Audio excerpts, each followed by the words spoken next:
Jury selection starts Monday in the trial of Derek Chauvin, the former Minneapolis officer charged with murder in the death of George Floyd.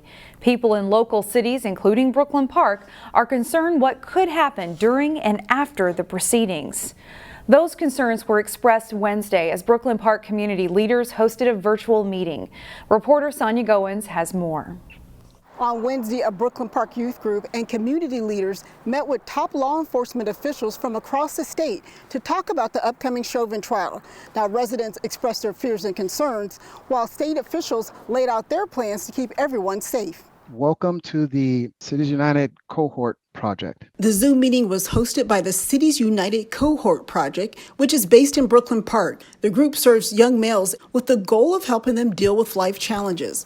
The group has weekly meetings, and this week's topic centered around the Chauvin trial and police protocol and protections for peaceful demonstrators. Both sides say they don't want a repeat of last summer. Most everybody that was living in the cities remembers what happened last year. Businesses burned and hundreds of places looted and people injured, and in fact, some people killed during the riots and the protests that were going on. To make sure things run smoothly, public safety officials launched a multi-agency security plan called Operation Safety Net. We're partnering with all of the other agencies, and we'll be hosting a joint intelligence operations center here in Brooklyn Center, where we will have around 24 local partners and federal partners that will come in, and we will share intelligence relating to threats that might arise. The initiative is aimed at protecting businesses and peaceful protesters. They will monitor online activities for potential threats, and at least 2,000 National Guard members will help with security. The plan also calls for closing some streets and public buildings. How are community members supposed to trust law enforcement when the cities are being heavily militarized, which is not indicative of just the trial? We're not militarizing the city. What we're doing is trying to protect the courthouse. Fencing and concrete barriers surround the Hennepin County Government Center and other public buildings, and that has some local residents concerned. It's nice that you have a plan, but until it's put into practice, it's hard to say that it's going to work.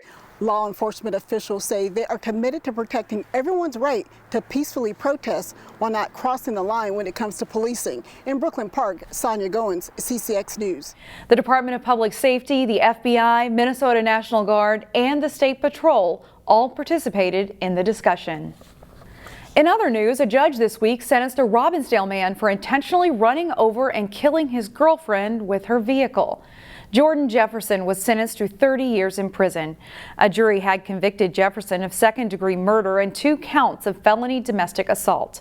Court documents say Jefferson struck his girlfriend on the sidewalk last May and continued to drag her under the vehicle until he struck a front porch. The sentence went above what guidelines called for, with the judge noting the particularly cruel nature of this crime. Vaping remains at epidemic levels according to a new state survey. The survey says about 1 in 5 high school students use e-cigarettes, and 70% of high school and middle school students report signs of nicotine dependence.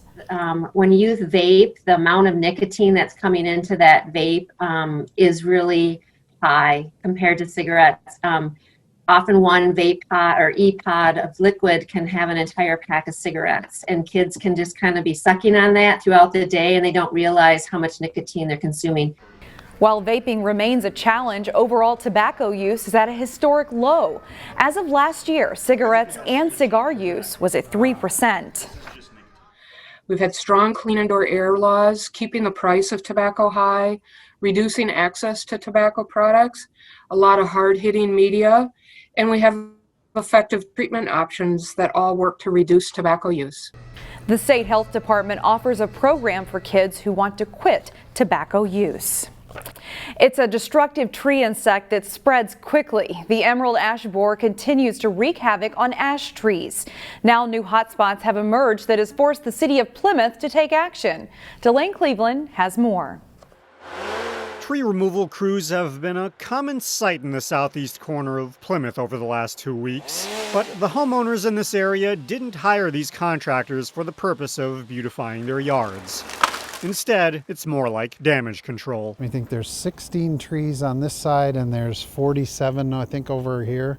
in these 2 yards. Paul Buck is the Plymouth City Forester, and he says they've seen an explosion of emerald ash borer infestations in several parts of the city. It's a non-native insect, and that's part of the problem. It comes here without any predators, anything that's going to slow it down. In this neighborhood alone, Buck and his crew found 250 infested trees on city property and another 200 on private property. All have been marked with green paint. For the unlucky homeowners, Buck says the best course of action is to pay professionals to have the trees removed. If you let them die naturally, within 2 or 3 years, they start to fall apart at a rapid speed. One way to tell if your tree has been infested is take a look at the bark. This one here has been attacked by woodpeckers. What they're looking for is food, specifically the emerald ash borer. Even the woodpeckers that are using it as food can't eat it fast enough. Meanwhile, Buck says removing the trees now will not only prevent them from falling later, it will also help to keep the bugs from spreading. We're slowing that process down, that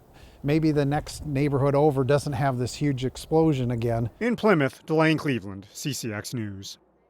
People in Golden Valley are rejoicing this week because the library is officially back open. The library opened up its doors for the first time since last spring.